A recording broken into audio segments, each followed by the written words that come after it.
Bom dia a todos. Então, na aula de hoje, nós vamos discutir fazendas, propriedades agrícolas que nos inspiram. São propriedades agrícolas com as quais a gente vem acompanhando e que realizam práticas agrícolas que nos inspiram. Então, normalmente, nós levamos os estudantes até esses produtores e passamos lá algumas horas do nosso dia escutando os produtores e procurando interagir com eles. Como nessa pandemia isso não é possível, nós vamos fazer isso de uma forma remota. Eu espero que vocês aproveitem bem a oportunidade e depois podem ficar livres para fazer as perguntas que vocês julgarem necessárias. Muito bem. Então, eu vou compartilhar com vocês aqui uma tela com a primeira propriedade, que é de um amigo nosso, o seu Rogério Pacheco.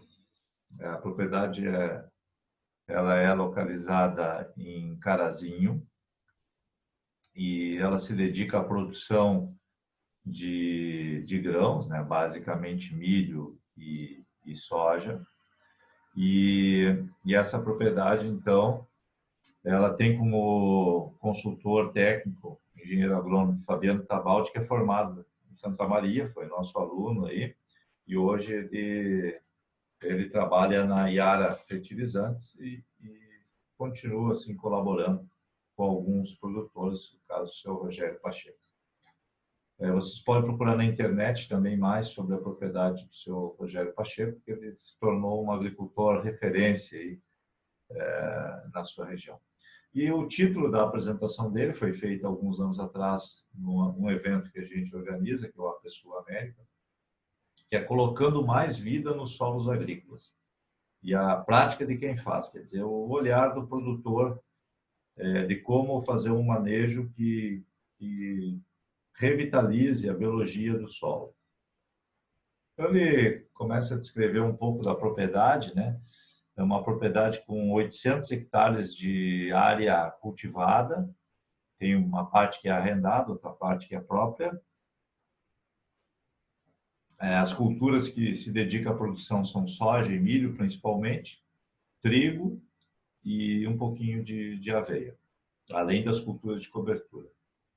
A equipe é bem enxuta, né? São 5 funcionários, e um dos problemas das propriedades atualmente é essa questão das sedes. Como se trabalha muito com arrendamento, os agricultores são obrigados a ter 2 estruturas e deslocar máquinas para atender essas estruturas. Isso aí é um problema, né? Porque as nossas estradas já são bem complicadas de deslocamento, ainda deslocar máquina, risco de roubo, logística, tudo isso é complicado, mas essa é a realidade de muitas e muitas propriedades pelo Brasil. O esquema de rotação que ele procura buscar é deixar o tempo mínimo de solo sem cultura. Esse é um princípio do plantio direto fundamental, né? Você preencher todas as janelas de cultivo de forma a não deixar períodos em que o solo fique sem fotossíntese, sem cobertura, e a parte biológica, principalmente, são as raízes, né? Nós precisamos ter raízes ativas praticamente o ano inteiro. Então, no caso dele, ele utiliza trigo, soja, aveia, soja. Então, no inverno, 1/3 de trigo, 2/3 com aveia, metade com aveia, e a soja perfazendo 75% da área de cultivo e o milho perfazendo 25% no verão. Antes do milho, ele utiliza uma ervilhaca, que é a ervilhaca peluda, é a Vícia vilosa. E após o milho, ele utiliza o nabo forrageiro, que é uma crucífera, e que depois do nabo vai o trigo.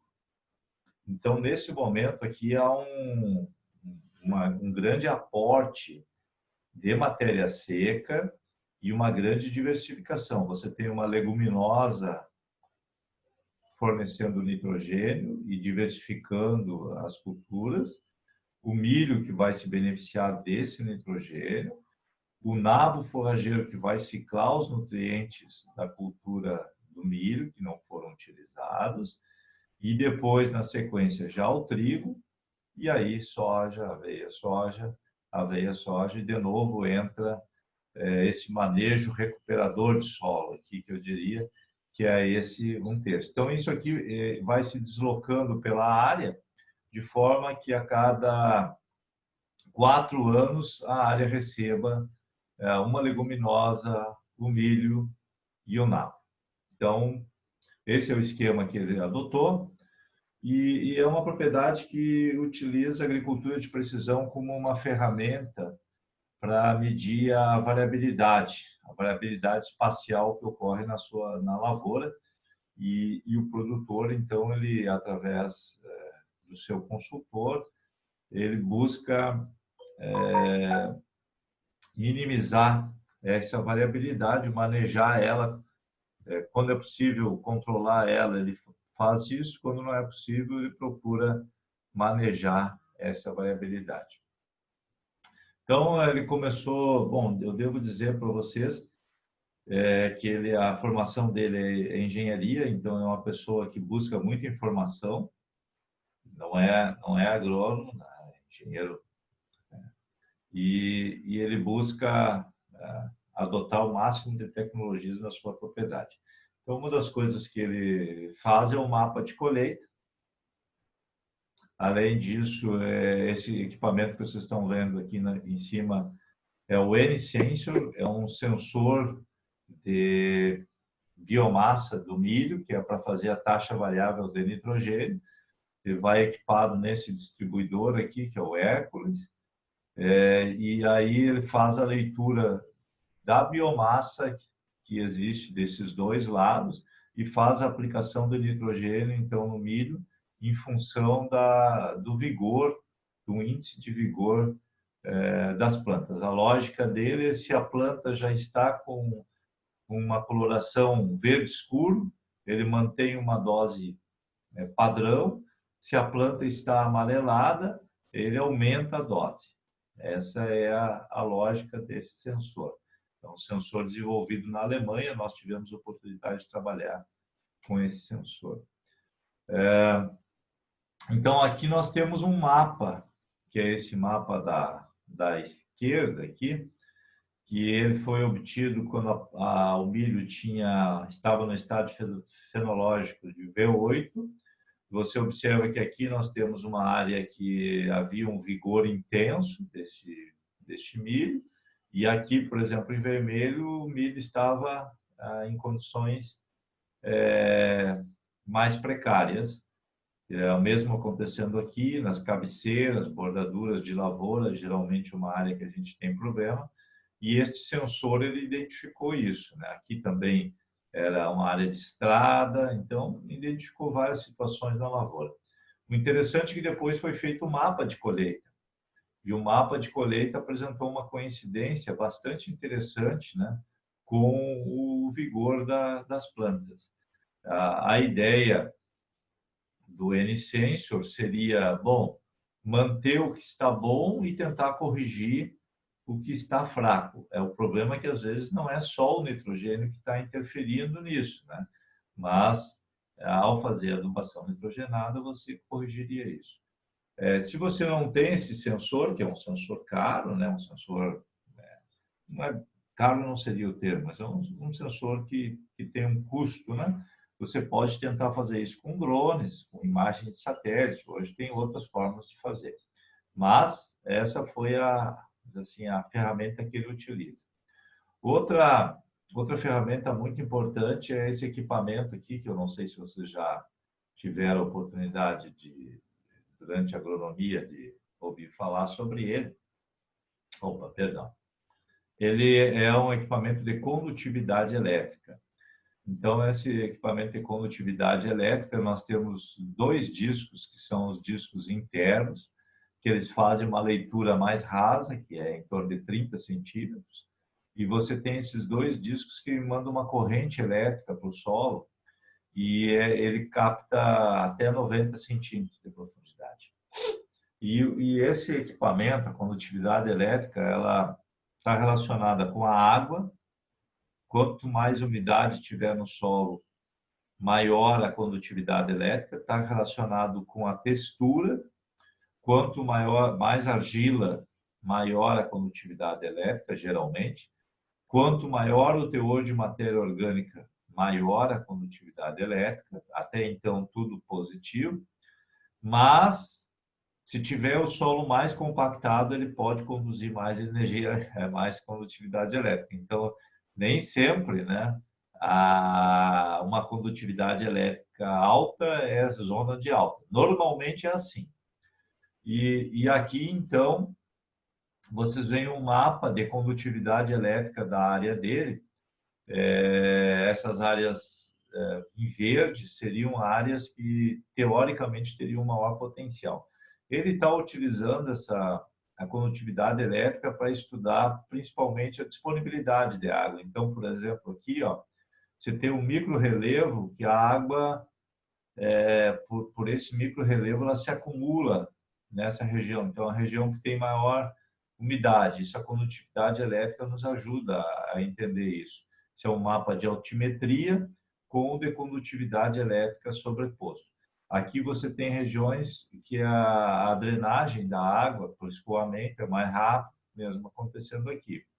A ideia é você aumentar a população de plantas nessa zona, no caso do milho, né, que tem maior umidade. Para a soja, seria o inverso.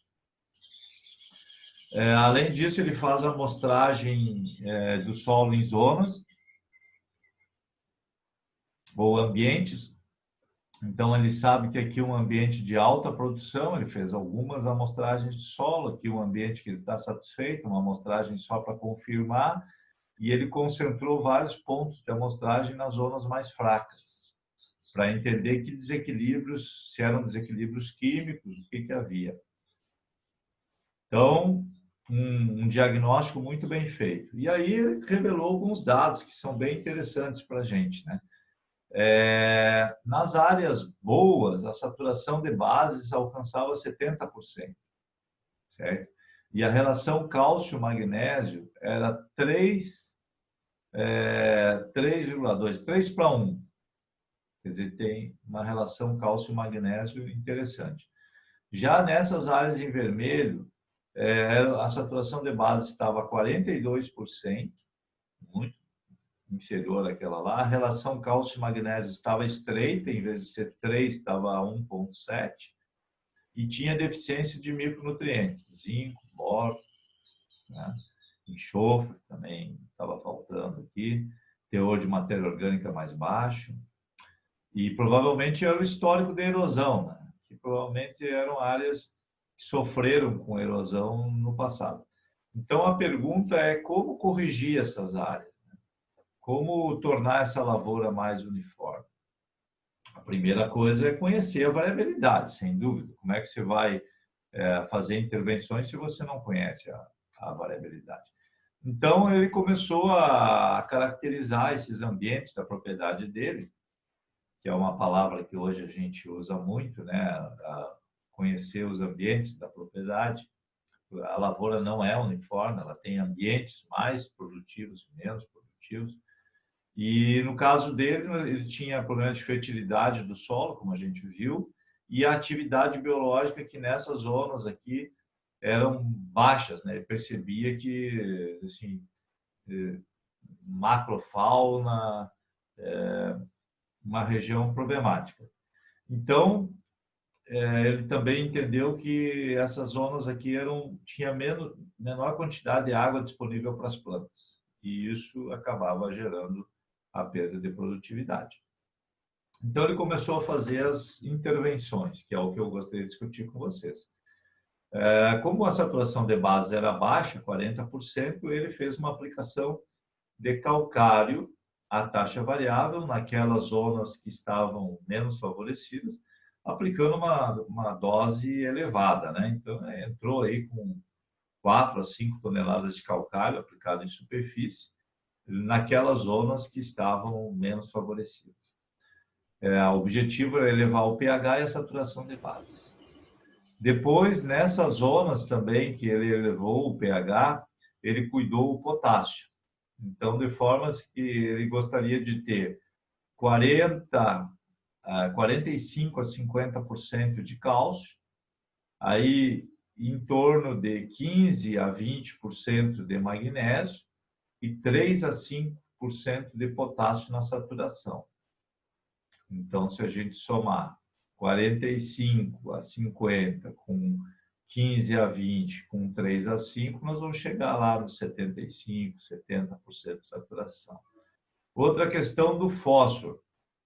Ele optou por não colocar o fósforo a lanço, que é uma coisa que muita gente critica. Ele colocou o fósforo durante o inverno, utilizando as semeadoras de inverno, cujo espaçamento entre linhas aí é um espaçamento de 17,5 centímetros. E dessa forma ele consegue uma melhor distribuição desse fósforo na área. E só que a única questão é que a profundidade em que é colocado esse fósforo é rasa, né?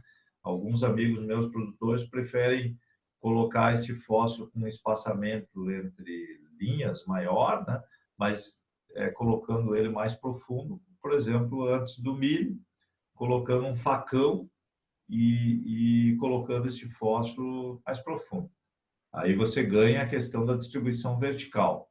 Aqui ele buscou uma distribuição horizontal, porque você imagina que ele está colocando esse fósforo a cada 17 centímetros e meio. Então, isso é muito positivo e enterrado também, colocado no solo, que o risco de escoamento superficial diminui muito. Para aquelas regiões que a matéria orgânica, a atividade biológica era muito baixa, além da adubação verde, da adubação com plantas de cobertura, que é o que a gente está vendo aqui, ele fez uma adubação orgânica localizada. Então, essas regiões aqui, em vermelho, que representavam em torno de 15 a 20% da área, ele, além da planta de cobertura do solo, ele colocou uma adubação orgânica visando estimular a atividade biológica do solo. O uso da ervilhaca ele considera um dos pontos chaves. Aqui você tem a ervilhaca, se nós tivéssemos a oportunidade de levar vocês a campo, essa ervilhaca agora, ela se encontra numa fase inicial de desenvolvimento, mas daqui a uns dias, aí 15, 20 dias, ela vai começar um crescimento acelerado. Quando chega no mês de agosto, aí, ela tem uma produção de massa muito boa, uma ervilhaca que foi melhorada. Nós temos ela semeada no Politécnico, aí, no experimento que a gente tem de plantas de cobertura de solo. A dúvida dele era se valia, uma das dúvidas, se valia a pena investir numa semente melhorada de ervilhaca. Ele passou o N-Sensor para ver o vigor das plantas e aí aqui ele usou essa semente da ervilhaca melhorada, ervilhaca vilosa, né? E aqui era a ervilhaca comum que ele tinha, a ervilhaca sativa. E você vê que o sensor captou que a ervilhaca melhorada ela já tinha uma massa muito melhor, né, do que a outra ervilhaca comum. Então, isso fez com que ele investisse na aquisição dessa semente, embora ela tivesse um custo maior, entregava o que ela estava prometendo. E essa ervilhaca, ela atraiu muitas minhocas. Inclusive, a gente fez um trabalho georreferenciado do número de minhocas que havia na propriedade, 1 ponto por hectare, e a gente determinou a quantidade de minhocas. Você sabe que nós chegamos a encontrar 40 minhocas por metro quadrado? Uma loucura. E assim, eu busquei na bibliografia, a pedido dele, por que essa ervilhaca estava associada à presença de minhocas. Porque ele reportava que Ele é um produtor que tinha uma experiência já de 15 anos de plantio direto e tinha muito pouca minhoca na propriedade dele. E ele notou que quando ele começou com esse manejo aí, começou a aparecer mais minhocas. Então eu procurei na bibliografia americana, especialmente, o que tinha sobre ervilhaca e minhoca. Essa ervilhaca peluda, deixa eu voltar a imagem aqui para vocês. Essa ervilhaca peluda, ela tem folhas estreitas. E essas folhas estreitas ficam constantemente caindo ao solo. E essas folhas estreitas, elas são ricas em cálcio e nitrogênio, e além do que tem uma labilidade muito grande. E a minhoca, ela gosta disso. E essa ervilhaca, ela mantém um ambiente muito úmido. Isso aqui fica uma temperatura baixa e umidade elevada. E essas condições, então, fazem com que a minhoca se multiplique. E nos Estados Unidos, na agricultura orgânica, lá eles recomendam o uso dessa ervilhaca, exatamente essa ervilhaca peluda, como uma espécie que é atrativa, que favorece a população de minhocas, e foi o que ele encontrou. Eu tenho outro amigo nosso, né, o Francisco Soulier, que é o responsável pela comercialização das sementes de ervilhaca. Ele usa essa ervilhaca já há mais de 10 anos na propriedade dele, e a presença de minhocas é impressionante, é muito grande. Então, esse foi um aspecto positivo. E o outro aspecto é que o nabo forrageiro funciona como um descompactador biológico, né? Então, olha só a profundidade que essa raiz de nabo alcançou. Impressionante, né? Isso aqui nós estamos mais de metro, né? 1 metro e tanto. Isso aqui cria um bioporo contínuo para infiltração de água. Depois a raiz de soja vai preferencialmente se aprofundar o sistema radicular utilizando este bioporo que foi criado. Ele combina várias estratégias, aumenta a população de nabo forrageiro para criar um número maior de raízes. Mesmo assim, algumas raízes são mais de maior porte. Então, tem dois tipos de material de nabo aqui. Uma que é o nabo pé de pato, que o pessoal chama, né? Um nabo com sistema radicular mais agressivo, e outro um nabo comum, que é um nabo que tem raízes mais finas. Ele combina as duas para aumentar o número de bioporos na área dele. Aqui é o filho dele e o senhor Rogério Pacheco. E depois vai o milho. Então, no milho tem vários cuidados aí, né? Além de escolher a genética correta, há todo um cuidado para a semeadura ser precisa, equidistância, velocidade de semeadura, condições de umidade, toda uma preocupação. E aqui vocês têm algumas imagens deste milho que recebeu uma boa adubação nitrogenada, mas antes tinha ervilhaca. Vocês olhem a folha de bacheiro aqui, ela está completamente verde. A gente vê pela coloração do milho que era um milho realmente de excelente qualidade. E você observem aqui a semeadura, né, como foi bem feita, que a gente tem uma distribuição de plantas muito boa, uma população elevada, né? E esta curva aqui ficou conhecida como a curva do professor Telmo, porque um dia eu fui lá na propriedade dele coletar a matéria seca aí, coisas do nosso experimento, e ele me avisou, disse assim: professor, isso aqui é uma argila, quando molhada ela vira um sabão, sabe? Ele disse: vá devagar aí na estrada que está um pouco derrapando. E eu vim olhando esse paredão de milho aqui tão empolgado que eu entrei nessa curva aqui meio acelerado, sabe?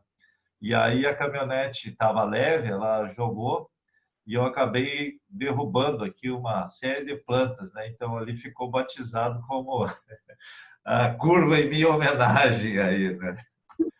Um acidente de percurso de pesquisador.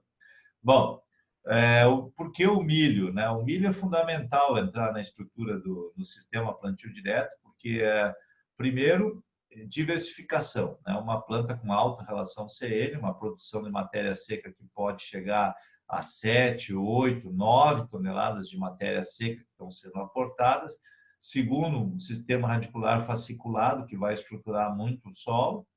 Então, este milho ele é fundamental para dar esse choque de palha no sistema plantio direto, fazendo uma rotação com a soja. E depois do milho entra o nabo forrageiro. A questão do nabo nessa região aqui, ela também está sendo um pouco questionada em função do mofo branco, né? Realmente tem problema de mofo branco na região lá, mas o nabo, se entrar consorciado, esse problema é menor. A gente entende que os benefícios do nabo são maiores do que os problemas que ele possa trazer.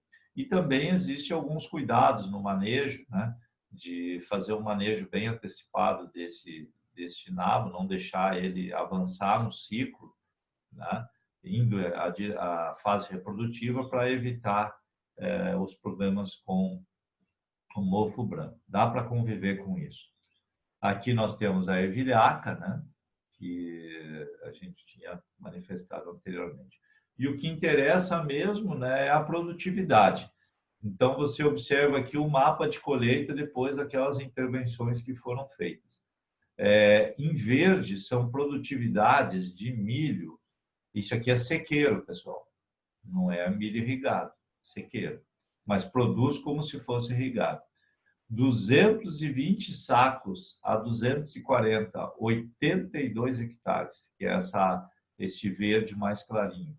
Tenho 7, 8 hectares de 240 a quase 300 sacos de milho nesses pontos aqui. E você tem uma área com de abaixo de 200 sacos inferior a 17 hectares, que seriam essas áreas aqui. Então, olhando esse histograma de distribuição aqui, é o histograma de notas que eu espero de vocês aqui. Alguns que vão tirar 10, a maior parte tirando 9, 8, e uns pouquinhos aqui que realmente não vão bem. Estou brincando com vocês aí, mas a lavoura dele ficou muito uniforme. Você imagina que 60%, né, eu não fiz bem o cálculo aqui, mas deixa eu fazer o cálculo, 82 em 135, vamos puxar uma calculadora aqui, 82 em 135, são 60% da lavoura com produtividade entre 220 a 240. É uma lavoura muito produtiva e muito uniforme.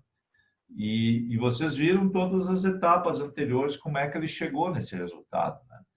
Então, ele chegou graças a um planejamento e execução rígida desse planejamento, né? E aí vocês vão dizer, mas isso foi o milho. Não, então vamos para a soja, né? Neste ano, a média da produtividade de soja dele, em 60 hectares, chegou a 90 sacos. E, de novo, você tem aqui, né, duas classes, entre 5.100 e 5.300, ele tem 46 hectares, né? Então, 5.100 são 85 sacos.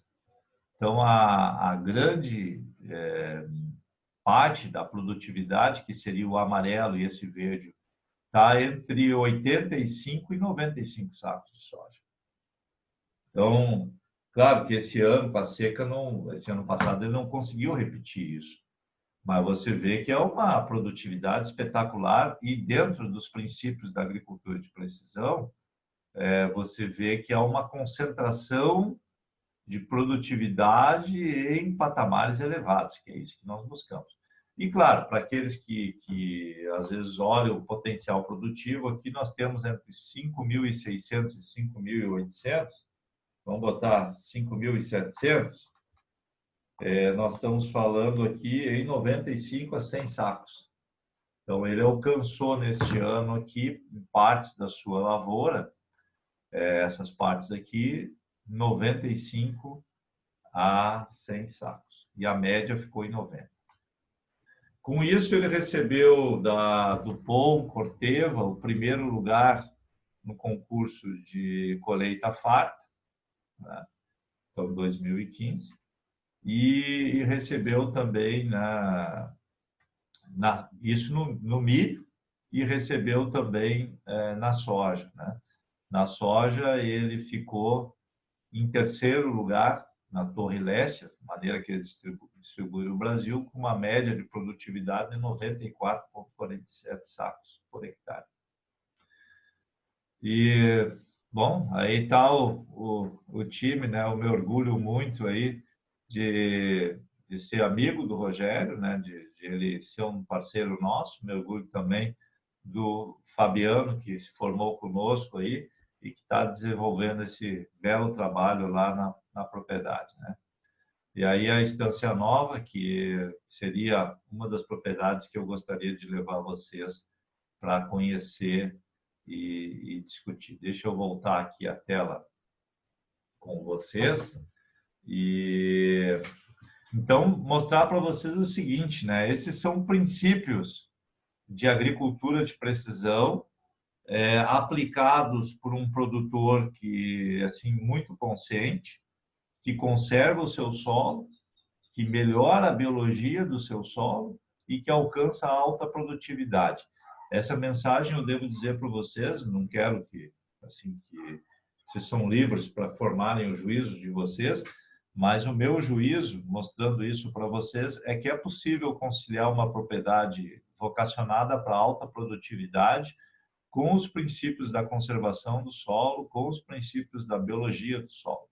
Muitas pessoas acham que são incompatíveis isso, que se você focar muito na produtividade, você não consegue ter uma boa conservação do solo, não consegue ter uma boa biologia do seu solo.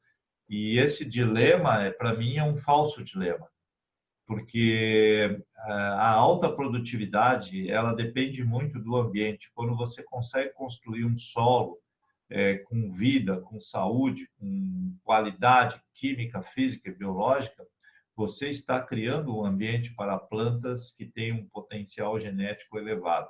E aí todos os insumos que nós utilizamos na agricultura vão funcionar de uma forma diferenciada.